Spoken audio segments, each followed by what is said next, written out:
نقش رستم بزرگترین و معروفترین دیوارنگاره ایرانه و بخش عظیمی از تاریخ ایران روی اون مستند شده. اما روبروش یه ساختمان مکعبی عجیب وجود داره که مردم تا سالها نمیدونستن چه استفاده‌ای داشته.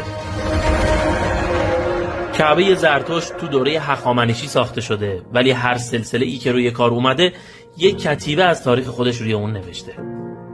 سلوکیان، اشکانیان، ساسانیان همه یه سنگ نوشته روی کعبه زرتشت دارن. تا قرنها هم نصفش زیر زمین بوده و همین چند دهه پیش از زیر خاک بیرون اومده.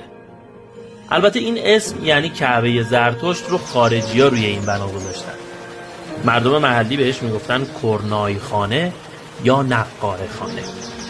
خارجی‌های شرق ندیده فکر میکردن هر دینی تو شرق برای خودش یک کعبه داره. لابد اینم مال زرتشتی‌ها بوده.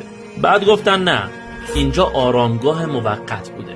بعد گفتن آتشگاه یا کتابخونه مقدس بوده. خلاصه هر خارجی اومد یه حدسی زد و یه تاریخ الکی از این بنا برای ما ساخت.